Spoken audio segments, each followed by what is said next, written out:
একটা ছোট ভিডিও ক্লিপে দেখলাম যে আপনি মদ খাওয়ার পর নেশাগ্রস্ত না হলে নামাজ পড়া যায় এরকম কথা বলেছেন।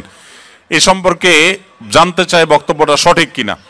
দেখুন, আমাদের এরকম একটা বক্তব্য কিছুটা অস্পষ্ট ছিল, সেখান থেকে অনেকের ভুল বোঝাবুঝি তৈরি হয়েছে। আমরা সাথে সাথে তার পাল্টা বক্তব্য কিন্তু দিয়েছি যখনই জানতে পেরেছি। বিষয়টা আমি ক্লিয়ার করি। বিষয়টা হলো, কেউ যদি মাদক সেবন করে, মাদক সেবন করার পর তার নামাজ মাফ কিনা, এ হলো প্রশ্ন। এই প্রশ্নের উত্তর হলো, মাদক সেবন করলে তার নামাজ মাফ হওয়ার তো প্রশ্নই ওঠে না, কারণ মাদক সেবন করা কি হালাল না হারাম? হারাম। অতএব হারাম কাজ করার পরে শরীয়তের কোনো ছাড় তো পাওয়ার প্রশ্নই নেই।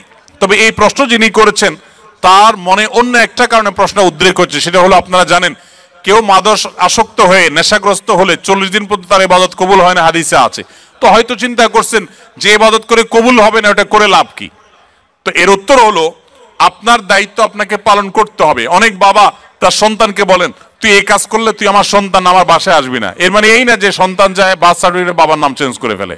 এর মানে হলো সন্তানকে ধমক দেওয়া, তাকে সতর্ক করা।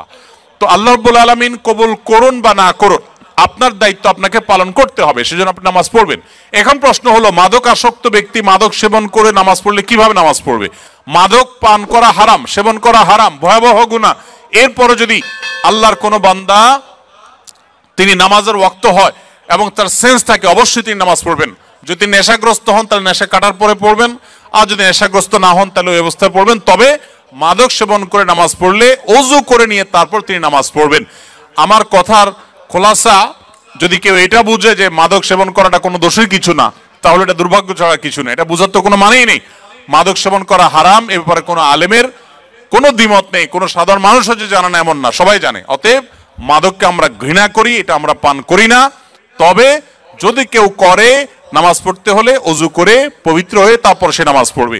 আর নেশাগ্রস্ত থাকলে নেশা কাটার পরে সে নামাজ পড়বে এবং ভবিষ্যতে আর মাদক সেবন না করার জন্য তাকে প্রতিজ্ঞাবদ্ধ হতে হবে। ঔষধের ভিতর যদি শুয়োরের কোনো উপাদান থাকে তাহলে সে ওষুধ খাওয়া জায়েজ হবে কিনা? যদি কোনো ঔষধে শূকরের কোনো শরীর বা উপাদান থাকে তাহলে সে ওষুধ সেবন করা জায়েজ হবে না, যদি বিকল্প কোনো ঔষধ থাকে। যদি আল্লাহ না করুক এমন কোনো রোগ হয় যেই রোগের এই ছাড়া আর কোনো ট্রিটমেন্ট নাই এবং মরণাপন্ন অবস্থা হতে পারে, তাহলে নিরুপায় হলে সেই ব্যক্তির জন্য বহু শর্ত সাপেক্ষে সেটা জায়েজ হতে পারে। কিন্তু যখনই বিকল্প কোনো কিছু আছে তখন কিন্তু আপনার জন্য হারাম ঔষধ সেবন করা জায়েজ হবে না। ইসলামে লটারি টানা হারাম, তাহলে আমরা 90% লোক কোরিয়াতে লটারির মাধ্যমে আসছি, আমাদের কোরিয়াতে ইনকাম করা হারাম হয়ে গেল তাহলে? না ভাই, এই প্রশ্নটির উত্তর বোঝার আগে আমাদেরকে জানতে হবে লটারি, সব লটারি কি হারাম কিনা। উত্তর হলো না, সব লটারি হারাম না। কোন লটারি হারাম আর কোন লটারি হালাল এটা আমাদেরকে জানতে হবে। প্রিয় নবী সাল্লাল্লাহু আলাইহি সাল্লাম লটারি হারাম হওয়ার কথা যেমন বলেছেন, আবার নবী করিম সাল্লাল্লাহু আলাইহি সাল্লাম বিভিন্ন সফরে যাওয়ার সময় তার একাধিক স্ত্রী ছিল, আপনারা জানেন।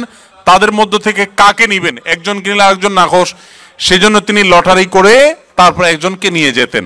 তার নবী সাল্লাল্লাহু আলাইহি সাল্লাম লটারি করা নিষেধ এটা যেমন বলেছেন, আবার লটারির অপশনও রেখেছেন। তাহলে কোনটা হালাল আর কোনটা হারাম? এর উত্তর হলো, দেখুন, যেখানে আপনি ইনভেস্ট করবেন, 10 টাকা দিয়ে একটা লটারির কার্ড কিনেছেন বা 20 টাকা 50 টাকা এনি অ্যামাউন্ট, এটা দিয়ে আপনি একটা কার্ড কিনেছেন, এরপরে অপেক্ষা করছেন লটারি কখন হবে। লটারি হলো, মিলে গেছে, আপনি 10 টাকায় 40 লাখ টাকা পাইলেন, আপনি 50 টাকায় 5,000 টাকা পাইলেন। এইভাবে যে লটারি হয়ে থাকে এটা হলো জুয়া, এটা পরিষ্কার হারাম। আল্লাহ সুবহানাহু ওয়া তাআলা বলেছেন যে ইন্নাল খামরা ওয়াল মাইসিরা ওয়াল আনসাবা ওয়াল আজলাম রিজসুম মিন আমালিশ শাইতানি ফাজতানিবুহু, এটা হারাম। কিন্তু যদি এমন হয় যে কোনো পেমেন্টের ব্যাপার নাই, ধরুন আপনি কোনো একটা জায়গায় কাজ করা নিয়ে ডিসিশনহীনতায় ভুগছেন, যে 5 জন আছে, 5 জনের যে কোনো 3 জনকে নেবেন, 5 জন একই যোগ্যতা সম্পন্ন, তখন লটারি করে যে কোনো 3 জনকে নিলেন, তো এইটা হারাম না, এই লটারি হারাম না।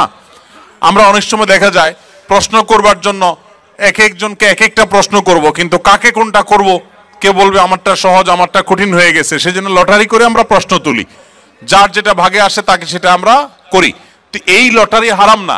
যেই লটারিতে ইনভেস্ট আছে, টাকার বিনিময়ে লটারি করে কিনে তারপরে সেখান থেকে আপনি লাভ করার সম্ভাবনা থাকে, লাভও হতে পারে, লসও হতে পারে, পুরো টাকা মারও যেতে পারে, এই লটারিটা হারাম। আর এর বাইরে যে লটারির কথা বললাম এটা কিন্তু হারাম না। বিধায় আপনারা কোনো দেশে আসার জন্য যদি এই জাতীয় লটারি করে আসেন তাহলে আপনাদের উপার্জন হারাম হবে না, ওই লটারি করাটাও হারাম হবে না।